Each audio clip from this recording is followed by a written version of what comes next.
Hello, and welcome to our Writing and Parenting panel, sponsored by the Solstice MFA program of Manor College.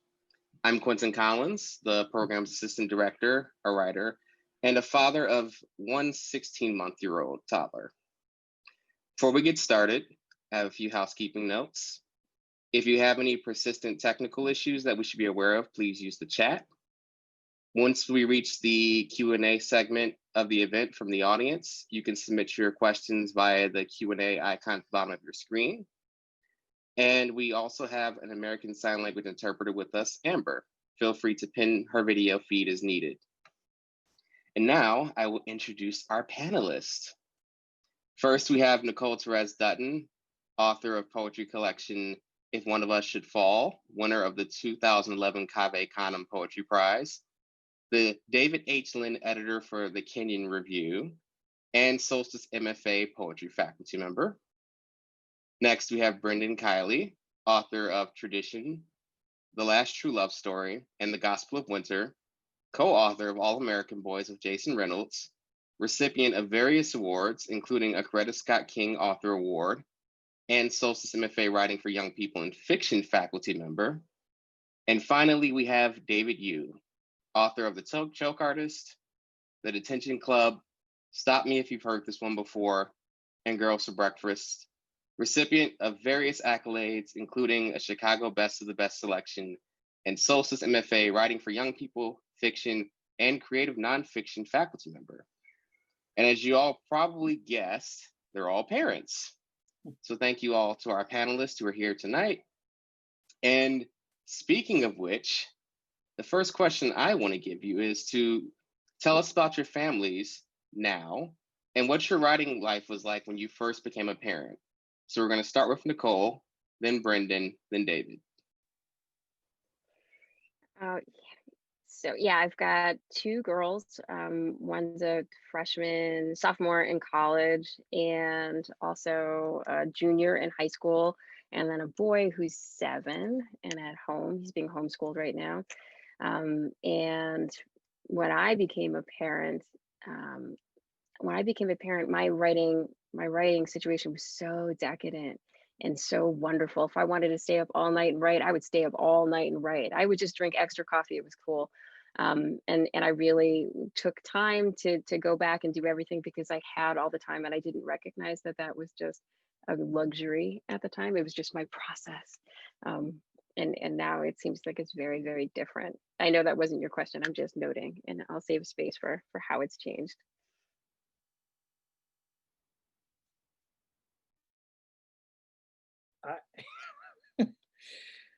I'm a father of a soon-to-be 19-month-old. I'm laughing because I'm exhausted. I don't know what else to say. That's where I need to start. I'm tired, man. But I'm also full of joy because, it doesn't matter how crazy the day may be, when you get that chance to just get that little smile coming back up at you, it's all worth it. But it like Nicole was saying, the writing life was very different before, and I just kind of had a routine where I could write. I mean, I've had various full-time jobs, and so those have been also a part of influencing the schedule. And then for a more recent period of time, I was a full-time writer, and so my schedule was very free, and I could write whenever I wanted. That's all over now. So we'll talk about scheduling and the real now, I guess, later. Can you hear me? Okay. My name's Dave.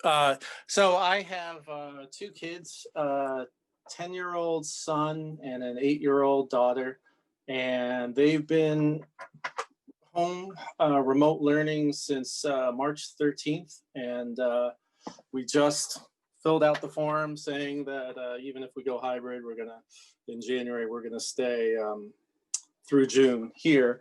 And I kind of have to disguise how happy I am having them here when I talk to parents, because everyone I know, they're all so frustrated, and understandably so. But as a writer, who my life was just like theirs, prior to having kids, I used to spend at least 6 straight hours playing, Minesweeper before I'd write a single sentence every day. And I felt productive. And those days are definitely gone.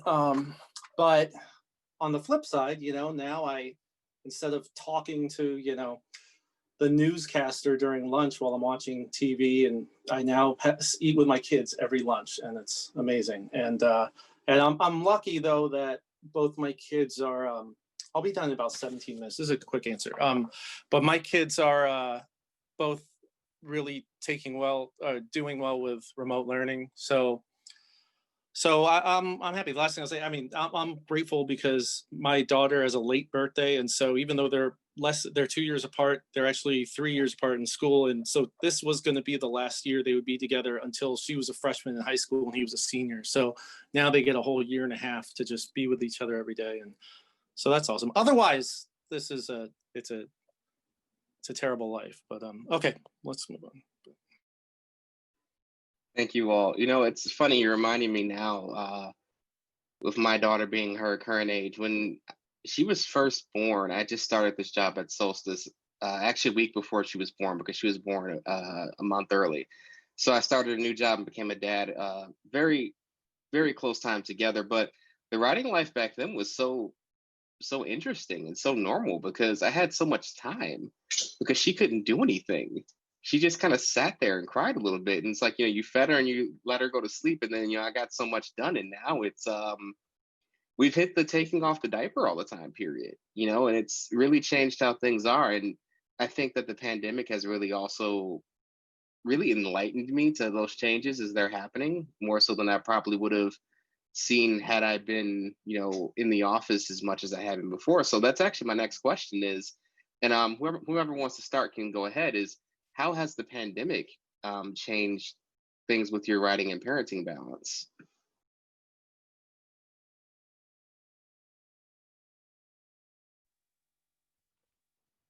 Well, the writing balance was already pretty wobbly, I have to say. And then in the middle of the pandemic, I started a new job, and so that's a huge kind of time intensive situation. That was a real shift. Before I had a full-time job, but then I had these other jobs cobbled together too, and so it was a lot of running around. But there was time, and those things were like nicely kind of, they were in their own little quadrant of time and space that felt distinct. And now with work and home in the same space, it's really interesting. But I do find two things. And the first is everything being collapsed into one space means that I'm never able to spend enough time. Like the work just feels endless in this way that I feel like there is a need to assert time or to seize time or to preserve time just for parenting, even if other things are like on fire or totally overdue. Like it's like, and my feeling is I'm committed to doing a good job, but the work is actually endless. So it doesn't matter on some level. If you just stop and you just actually really make a really hard stop and do something else, and make the time to spend, well, for me, I make the time to spend with my son, who's the one who really wants time and is actually deeply offended if I'm at home and not hanging out with him. He takes it very personally. He feels like it's completely uncalled for, and I kind of agree.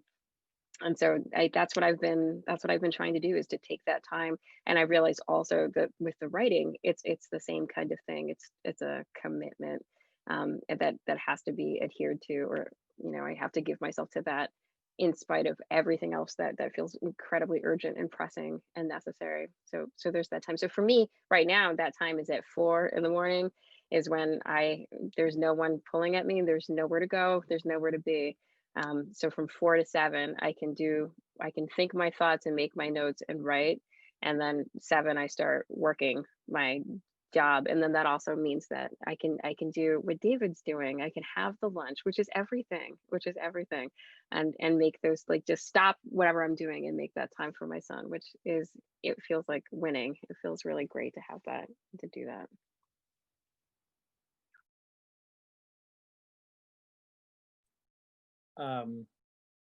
Maybe we'll just follow the same order here, but I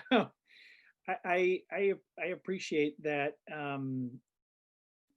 that sense of wanting to also prioritize time as a parent. I really appreciate that sentiment, and I feel very fortunate that on the one hand that my wife and I are both writers, and so we're both working full time from home, and trying to negotiate all of this, and want to give each other time to both parent and also give each other time to write, to sneak away and write.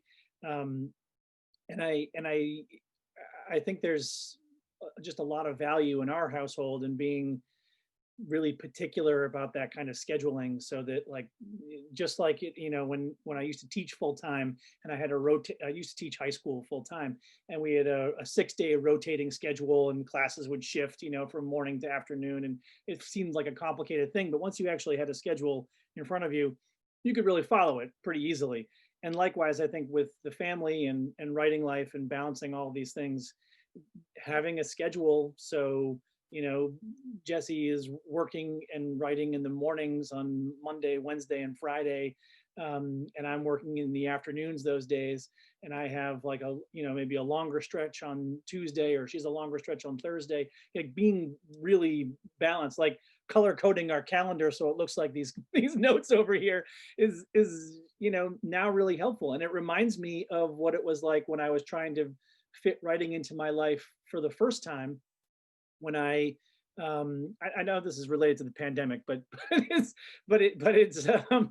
when I was first trying to schedule in writing time in my life, I got so type A about it. I had an Excel spreadsheet, and I said, how many hours a week am I fitting in? If my goal is 15 hours a week, I'm logging if I'm getting that in or not.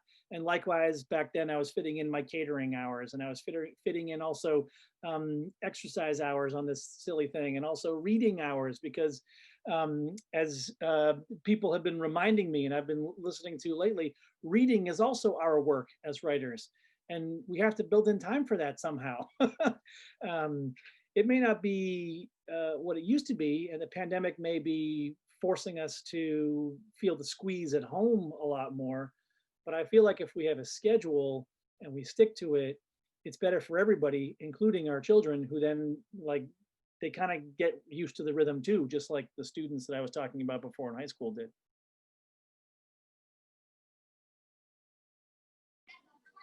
My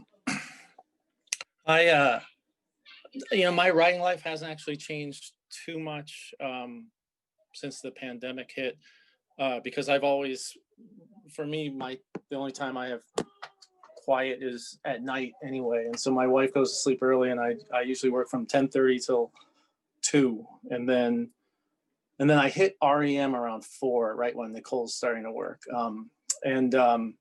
But during the day, the one thing that has happened is I can't do Excel, and I'm pretty bad at scheduling myself.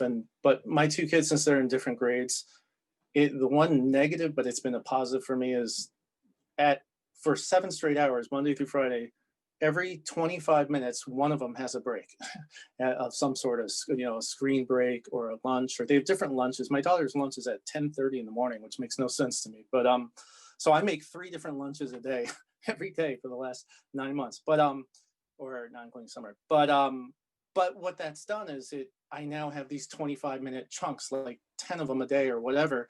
I get so much more done more efficiently now. So in terms of teaching, especially, where it used to be, it would get piled up, or I just go at a different pace. And the other thing that I also noticed that with my writing is that, especially before having kids, I always thought, oh, I'll write Monday through Friday, I'll recharge over the weekend, and then I need 2.5 days to kind of get back into the mindset to be able to. But now I don't have that luxury, and it turns out I can write. I can, that's the positive spin on it. But it's just all very tiring too, though. And that's the hard thing about writing at night, like when it's quiet here at night, is that's when I'm most tired, but it's also when I'm most creative. So I kind of have no choice. But anyway, you. You know, it's interesting. We talked a lot about, I heard a lot about organization and schedules and things, which is so funny because my new schedule, when she was much smaller and had a very different sleep pattern was I wake up at 5 o'clock. She doesn't wake up until 7, maybe 8. And I have time to write, get ready for work and all of that. And then I'm completely ready for my day once she's here. But as time has gone on, I wake up at 5 o'clock and she wants to wake up at 5 o'clock that day. I'm writing in the middle of the afternoon because I have some time on the weekend, and then my wife taught her how to knock on the door, so now she wants to knock on the door when I'm working in the bedroom. So I'm actually going to start with David with this one. David, then Nicole, then Brendan. What are some of the ways that you've had some interesting or humorous interruptions, maybe while you're in your writing side of things, and then how do you, if at all, dive back into the writing after it happens? Well, I don't know. Although, yesterday I saw myself from a bird's eye view, and for the first time, I realized I pretty regularly hide from my kids during the day, so to squeeze, when I need 5 more minutes, or I'll leave the basement door ajar, and just to give me 30 more seconds when they come out of their classroom, which is my former office. Now I'm in my bedroom. This is the one that the rest of this you would be appalled. But I don't know. I don't really have too many fun, interesting stories about them interrupting, because I try to schedule it. I protect my writing time and my brainstorming time to when they're either asleep or doing something, during the day. So I mean, that's different for me than I think these guys is. I don't really write during the day anymore, except on the weekends, when my wife's home, to be able to give me time.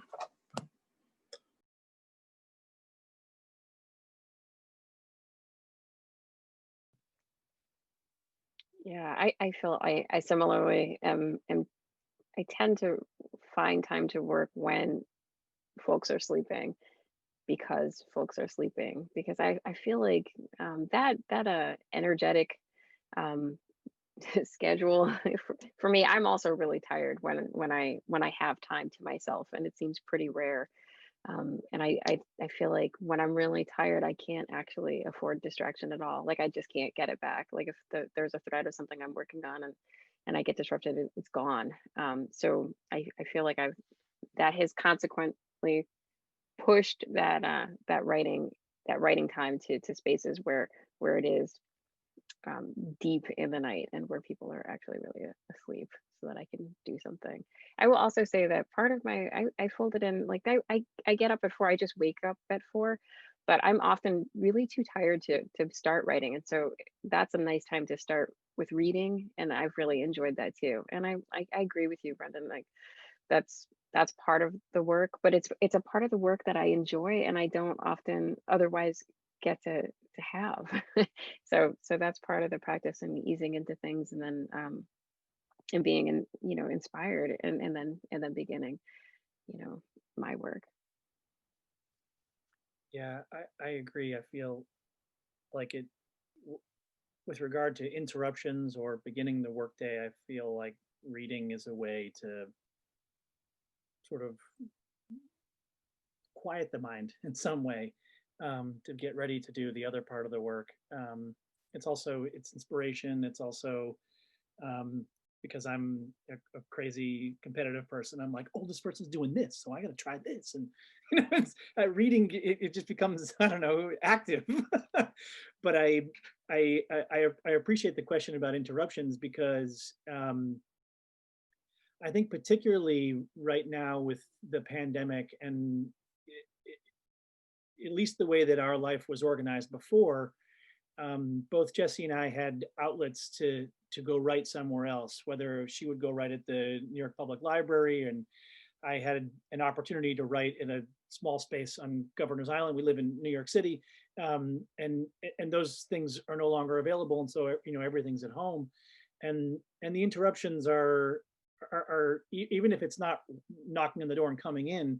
I mean, you can hear. I mean, I can hear my neighbors. I can hear the street. I can hear. You can hear everything. So not to be so like nuts and bolts about it, but like, this is my life. I mean, in a way that I didn't used to rely on.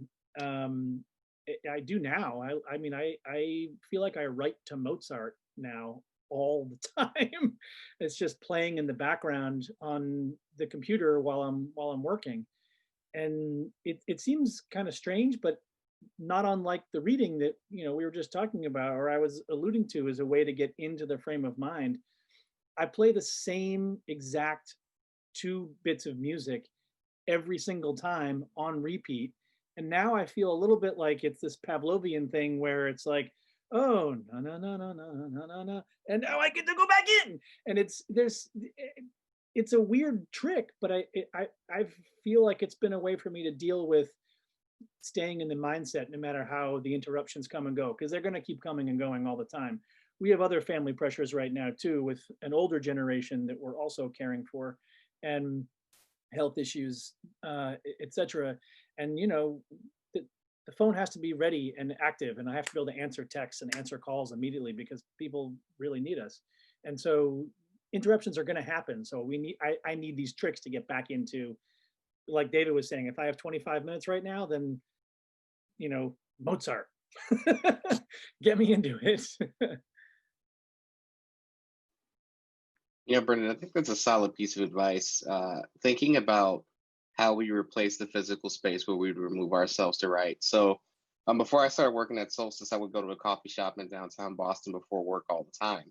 And after I did start at Solstice, and after Harper was born, I would spend some time at a coffee shop downtown sometimes when I would work from home, because I can get there at 7 o'clock in the morning, work for 2 hours, and then make it back in time back home to still work, or work at a Starbucks near the office and near campus.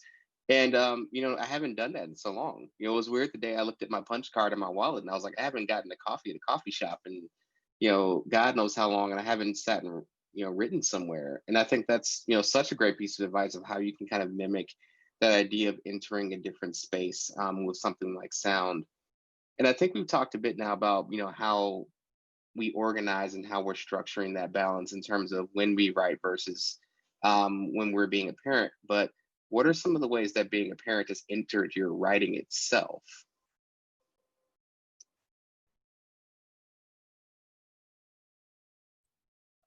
I'll just say that it is the project I'm working on right now is started initially as a letter to my child. It's kind of broadened into a larger nonfiction project that's speaking to, in particular, I'm addressing young white people and sharing with them my own journey of grappling with white privilege and trying to better understand it so that it can kind of lay a sort of groundwork for some people whose families may not be having those conversations. And for those of us who are white, we need to be. I think having a child has also kind of grounded my sense of purpose for some of my other work as well, because I think there was, you know, David alluded to this earlier, the sense of preciousness for, or it was like, or a kind of sense of like, I can get to whatever I need to, whenever I need to. But having a child makes me feel like, on some level, I'm doing all this for him. Like this is, it's my work. And I have to care about it in a way that's no longer just a kind of add-on. It's, I do it for me, but I do it for him too.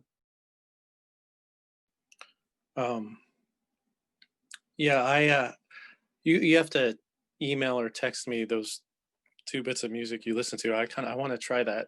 That sounds cool. I will say, you know, when I write late at night, there's something really, not always, but when I stop to think of it, it's a really cozy feeling to know that your kids are upstairs sleeping as you're writing. And, you know, sometimes I'll look out the window in our living room and every light's off. I'm like the only person awake in Framingham, and that kind of that motivates me.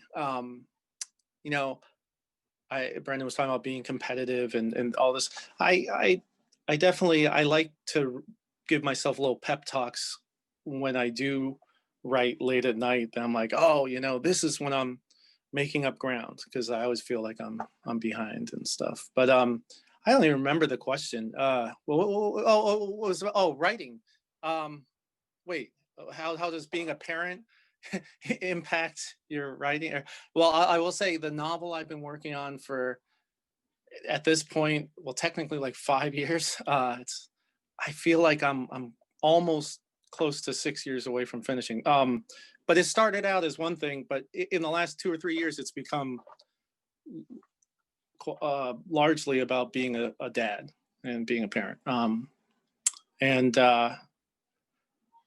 because I don't know, and I'm someone, I write from an autobiographical base, and so I have no choice because now I'm a parent and that's all I do. So that's why I guess I'm writing about. Clearly, it's not going well because I'm nowhere close to done. But here's Nicole.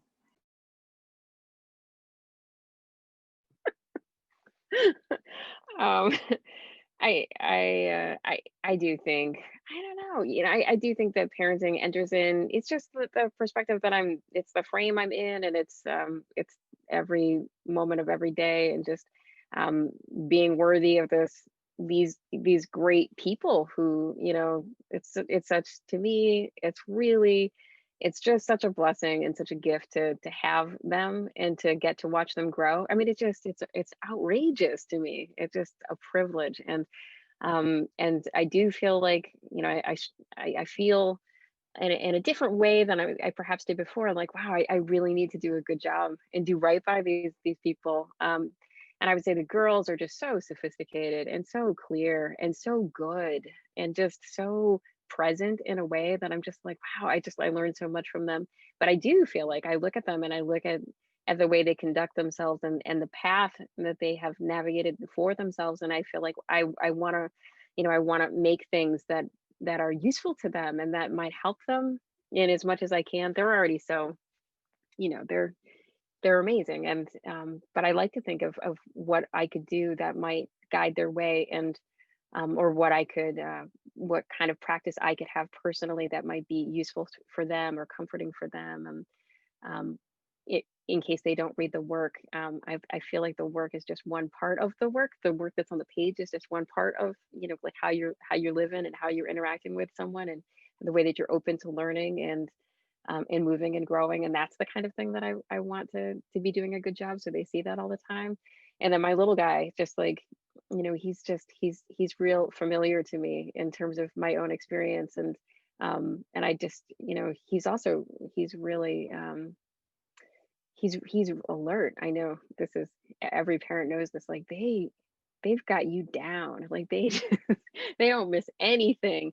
And so he definitely is keeping me on my toes and commenting. He's got a lot of words, commenting on all of that. And so yeah, I feel like I'm writing to do well in what I do and try to do what I do with integrity. And I feel like that is something that is a practice that I just want to embody, so that he can see someone doing that. And, you know, I'm not that I'm the only one around him doing that, but I feel like I want to be doing that in a way that is visible to him.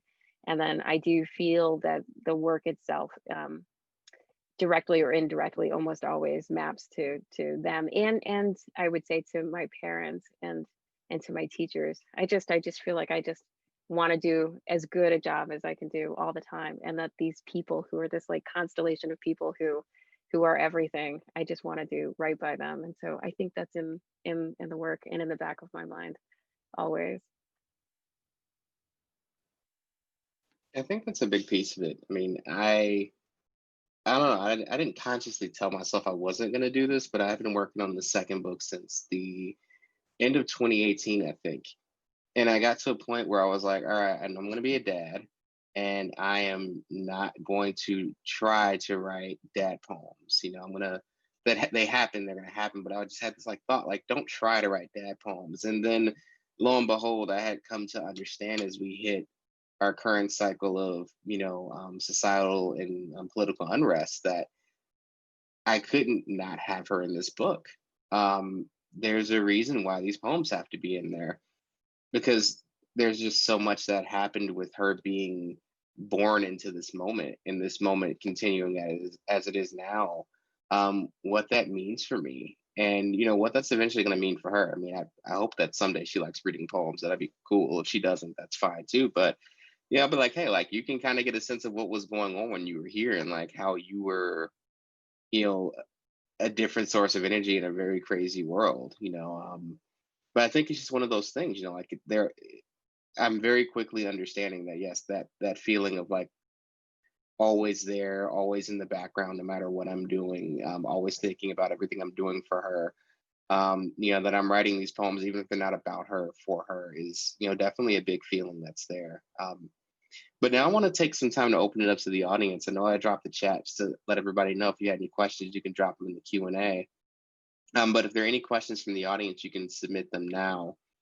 And while we're just waiting for a few of those to drop in, what is one piece of advice that you received when you were becoming a parent that impacted your writing life? So not one that you have for the audience yet, but one that you received yourself that you have found has been helpful.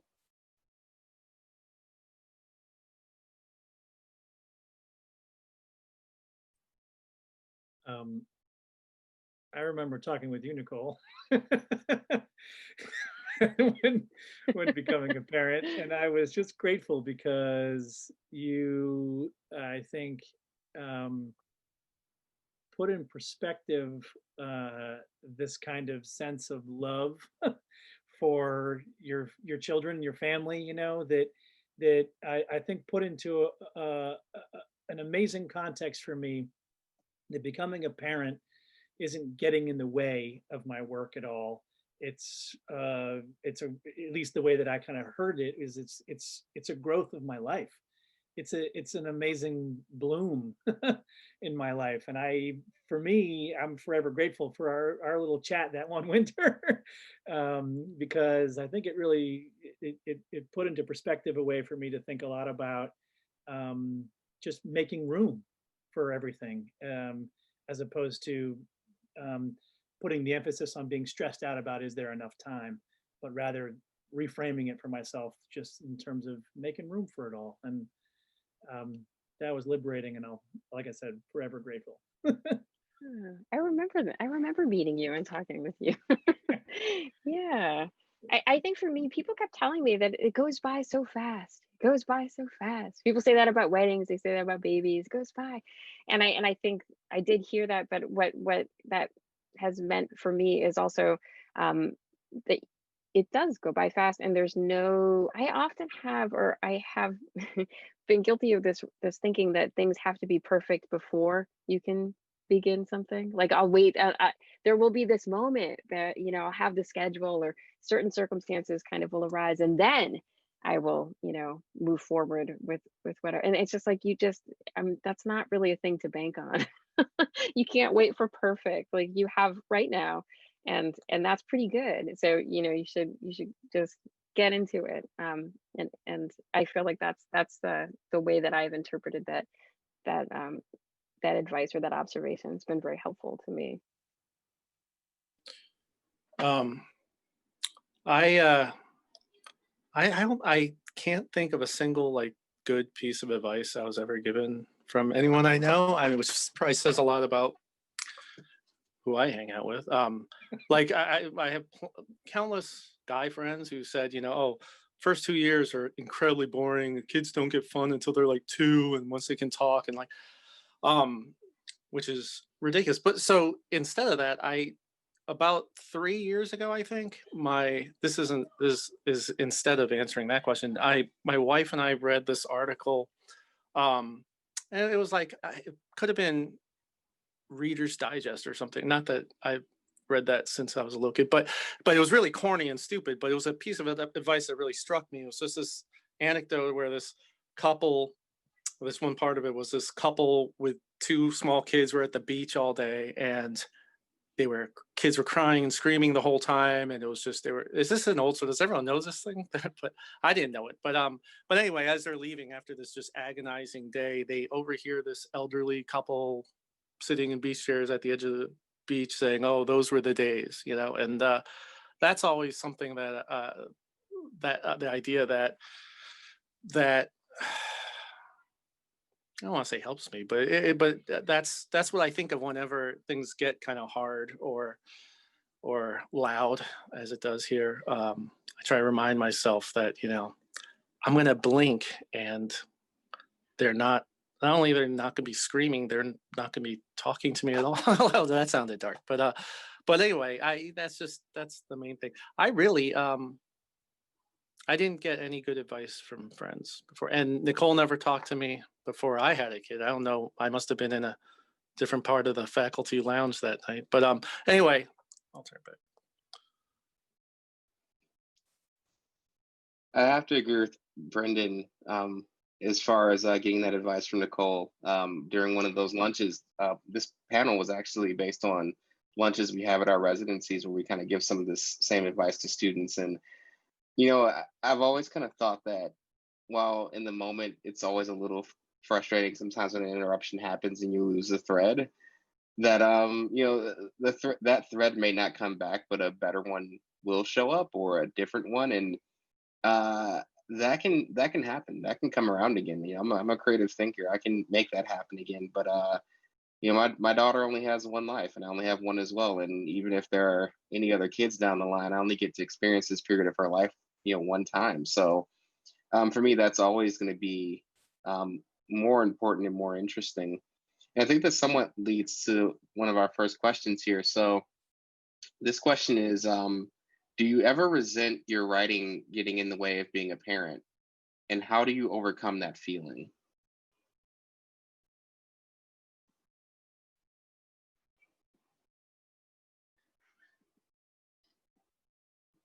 I appreciate this question very much. I think it was alluding to something that Nicole said earlier. I don't know if you want to take this first, Nicole, but I have some thoughts, but I think it might have been alluding to something that you may have mentioned. Oh no, go ahead. What was it alluding to? I was about to. I only unmuted myself to say, Quintin, what do you think? Like, what's going on? Where do you...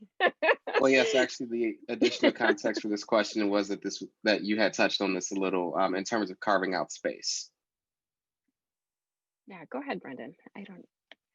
I appreciate the question because I think it reflects what we were talking about earlier. I mean, all of us have been talking about how much we love our time with our children. I mean, I love rolling around on the floor with Finn. I just love it. And, even today, it was my writing time today, and I could hear, Muppets Christmas music in the other room, and, Jesse and Finn working on lights on our tiny little tree. And totally resent that I'm working on a book. Like, who cares? It's way more fun to like drink eggnog and hang out with them. But I also kind of fall back on this idea that I don't feel like I don't personally feel as a parent like I have to be a part of every single moment of my child's life, because I feel a little bit like it's also, he gets to be independent. He gets to do some things that I don't get to be a part of, and that's okay too. And I get to do my work, and I have to do that work. And so that I feel a little bit like I'm trying to negotiate this kind of emotional space where we all get to do things together, especially in the intensity of the pandemic time, and we're all in this tiny, apartment in New York. But also when we have moments for ourselves, whether it's for work or even just drinking some tea and sitting on the stoop, those matter too. And so it's sort of taking that all in the balance. That doesn't really answer the question well enough, I think, but that's where I was going before I tried to pass it off to you, Nicole.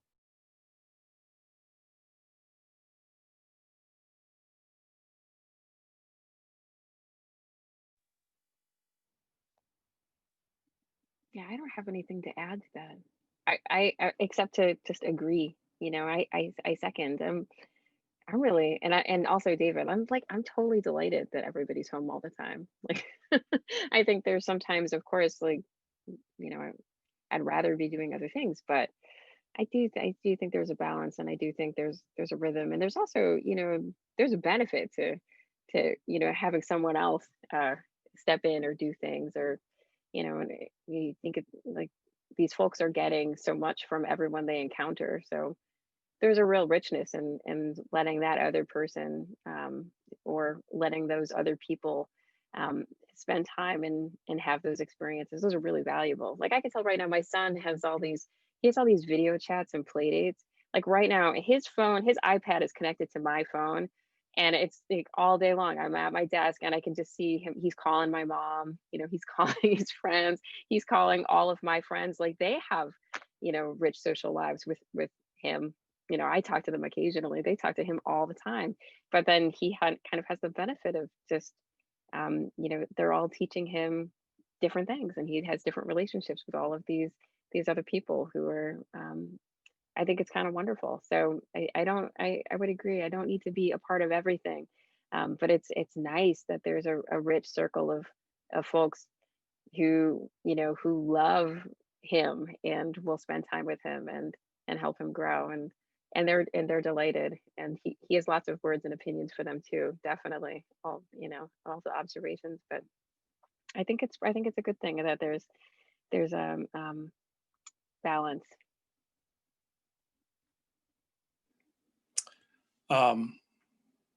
This is you just reminded me, my son, we finally broke, because it turned out it's the only way kids are able to interact now that where we live, where entire school system's remote. So we got him an Xbox and a headset, and that's how they do. They talk while they play games.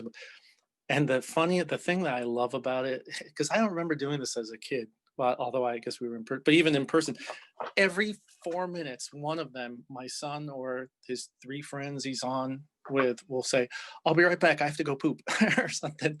And he's in 5th grade, and I'm like, they're so aware of each other's bowel movement schedule. But that wasn't my point. So I never resent. I don't know if I heard the question correctly. Was it something about do you resent parenting intruding on your writing, or your writing intruding on your parenting? So I'm someone who, although it doesn't sound true, because I did mention that I do sometimes hide from my kids, but I'm someone who, I always put my kids and parenting first before my writing, other than those brief moments. And because of that, I feel like it allows me to resent parenting for destroying my writing life, but which I do in my low moments. But I mean, it's just a constant challenge. I mean, especially so I've been working on a novel forever, and I've had kids since 10 years ago, and it's those two things crash into each other 50 times a day. That if you really want to write, or maybe some people can, I can't, unless you have to be really obsessed about what you're writing, right? And at the same time, you can't just be going through the motions or physically present with your kids when you're with them. You also have to really kind of be there, I try to, I really try to make sure that I'm always really actually there when I'm with them. And it's not always, but and it's hard. I don't know. I never know what to do when I'm going to stop. I'm just going to press mute. Can we really, before you go to the next question, this is not appropriate, but you mentioned poop, David, and we are in an extended poop phase over at our house. We made the gingerbread cookies actually spelled out poop. We will go the extra mile for poop. And one of the first things I thought when I came into this chat and I saw Amber, as I thought to myself, what does poop look like in sign language? Because I feel like probably I should walk away and know that, so that I can relay that very important information. So I was curious what poop could you say like. it 5 times slowly so I can focus on Amber?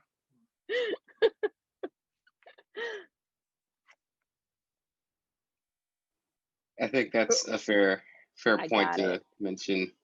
Thank you. I'm understanding that we're in a phase now, and I think that those phases are always there. They just change the nature of what the poop phase means at different ages. For the next question, and for this one, I would say maybe just 1 to 2 responses on this, and just for about a minute. Do you have any specific apps, tools, books, or writing prompts that you would recommend to inspire writers who are looking to kind of manage the distractions that can come with life in general?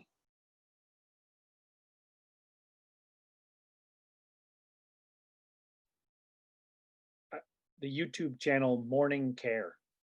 One of the two pieces of music that I listen to is on the YouTube channel Morning Care. It's like ambient guitar, and it just goes drones on and sucks me in, and I close out the rest of the world. I don't have any other apps or things like that I can share. I feel pretty low tech also. There is I do sometimes listen to the ambient rain sound just because I like it. But I would say more it's ritual, kind of like Brenda, what you were saying. Like you've got that, it's almost like the muscle memory, like the way that you open your practice, and that ritual feels to me really important too. And the first thing is just having the time that I know is mine where I won't be interrupted, and then just start with someone else's writing and get to mine, and just make sure that I make that time in the day for that to happen. So maybe that more than any other kind of app or technological thing for me. I don't have any apps to mention, but I will check out that music. Yeah, I usually write with total silence, but now I'm thinking, I wonder if for like 30 years that's been like a bad thing, and maybe this will unlock it. I'm gonna dig up my scratched undergrad copy of that Enya CD I have and see what happens tonight. But see.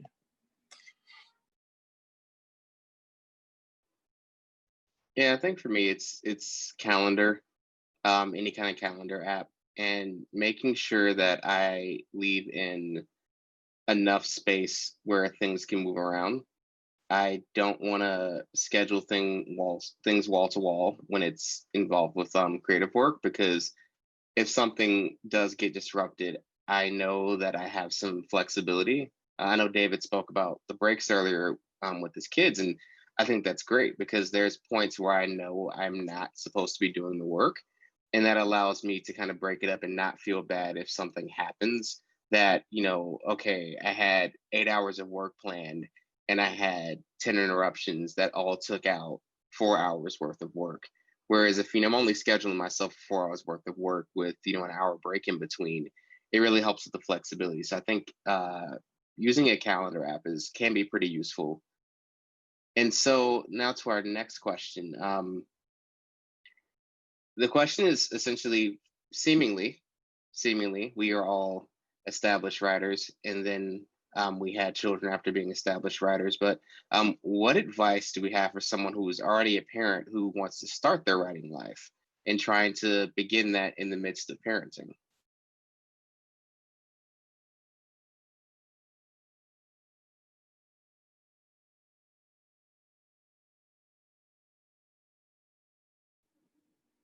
Are we having a unmute standoff right now? The I thought you had mentioned something like that. Was it for people who are already parents who are interested in, or people who are expecting kids? I don't know. So this is for people who are already parents who want to write. But I think even, if we're expanding it to what's also your perspective on people who are expecting, so like they're trying to get into a writing life and they already know that parenthood is coming. So what are your thoughts or advice for those individuals?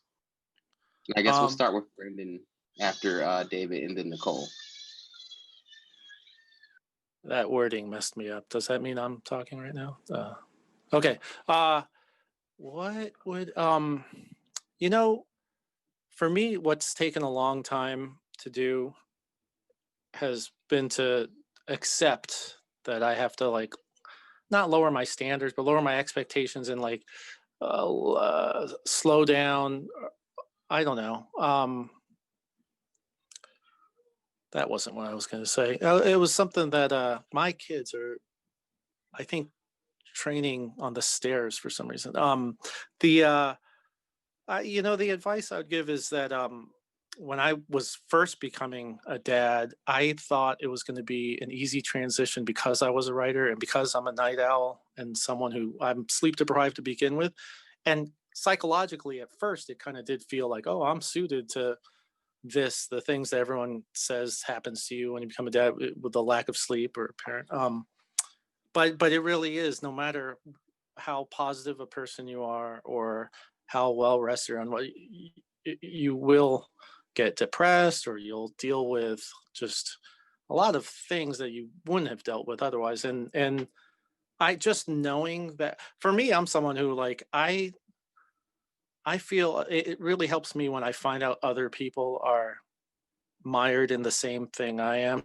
So as long as, so if you know it's par for the course to have bad days and to not, and to it's weird. I mean, I think basically my writing career is 20 years ago I wanted to write 20 pages a day, and if I wrote 19 I'd feel terrible. Now I'm like, oh, just sit at the desk for like 4 seconds, and if I can do that, I'm like, I'm a writer. So I don't know, but Brent. No, I appreciate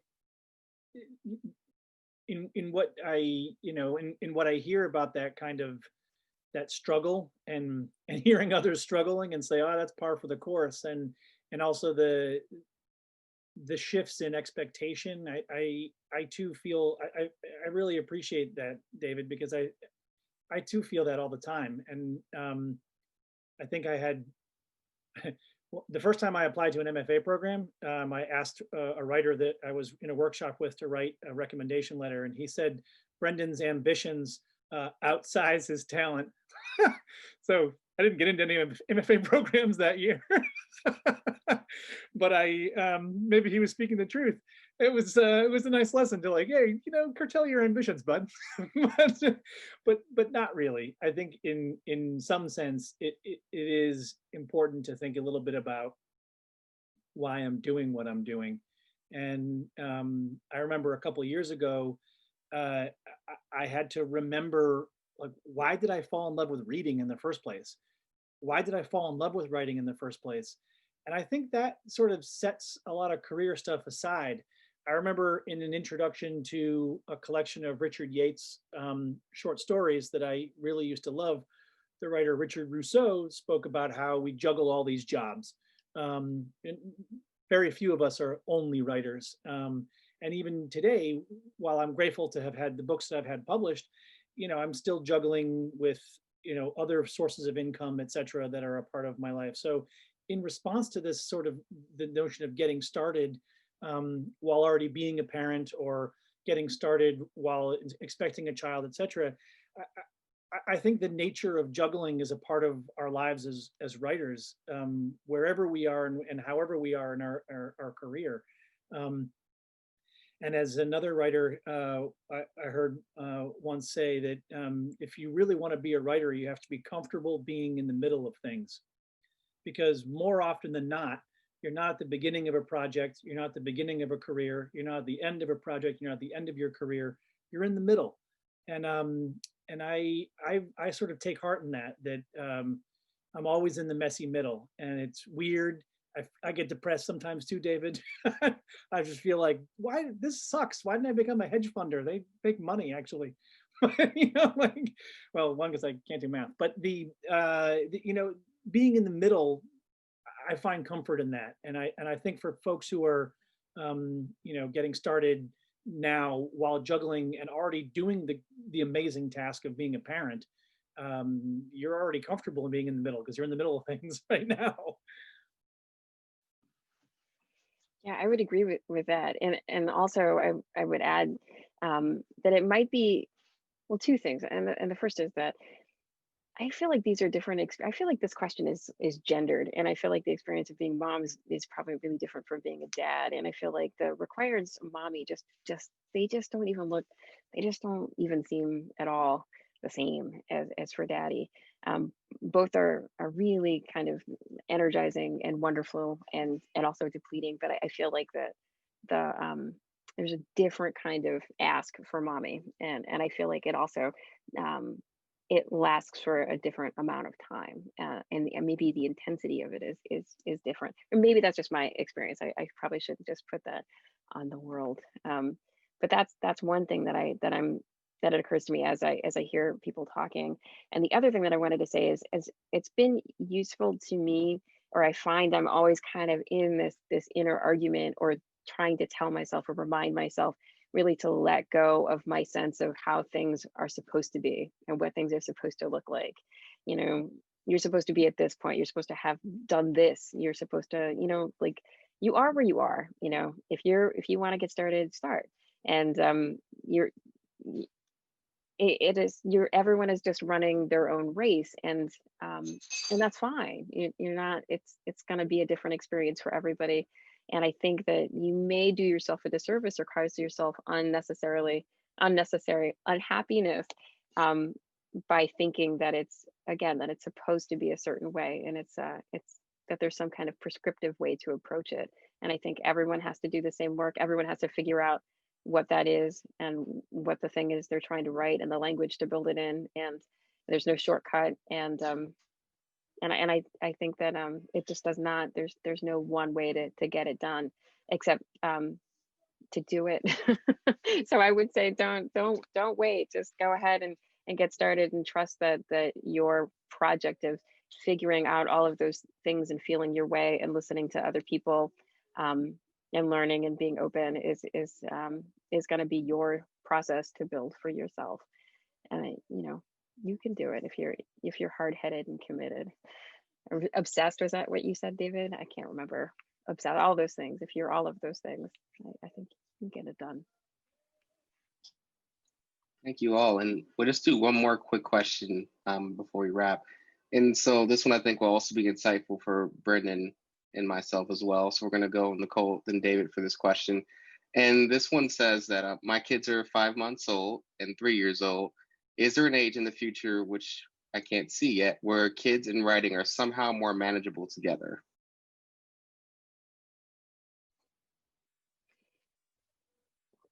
Who is first? I'm sorry. Am I first? You're first, yes. I'm first. I don't know. I'm gonna say no.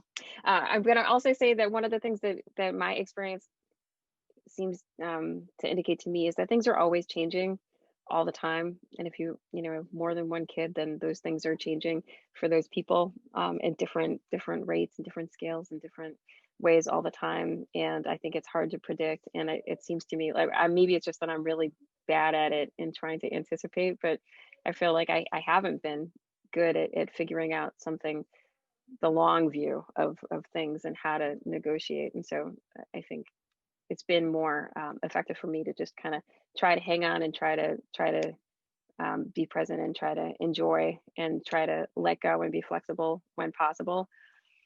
And I would try not to wait for things to get to that thing that's manageable. They probably are the way that they're going to be, and then change.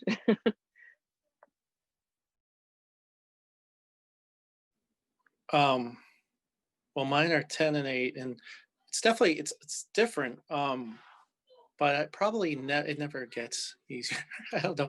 Like for the first couple of years, you have to deal with they really are, helpless without you, and then they get, but the more independence they get, then all these other things happen. Like they start having feelings, and I don't know, but or like have to deal with like social politics at school and all these, and I don't know. I work-wise, like it was actually easiest for me to write the first 6 months of my son's life, because I would write when I had him, and because mostly he would just sleep, and then I would write. I had a great 6 months of writing then. But then I don't know.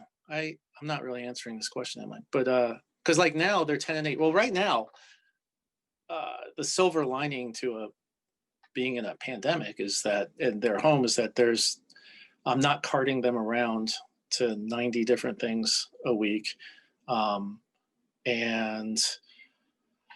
And also just in general, well, I don't know. So wait, so that's it. I would say definitely, and this is just, I don't know yet, but I would think 18 or 19 is when it gets super easy. I don't know.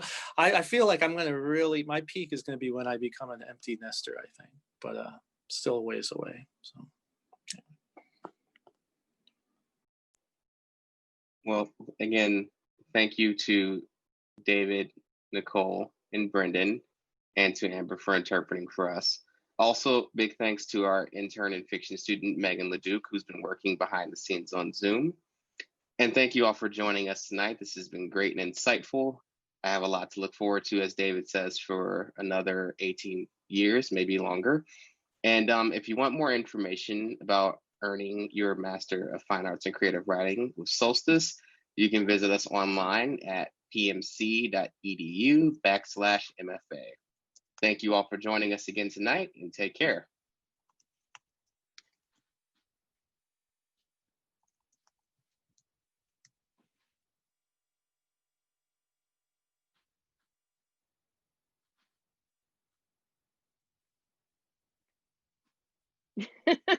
Bye. Bye.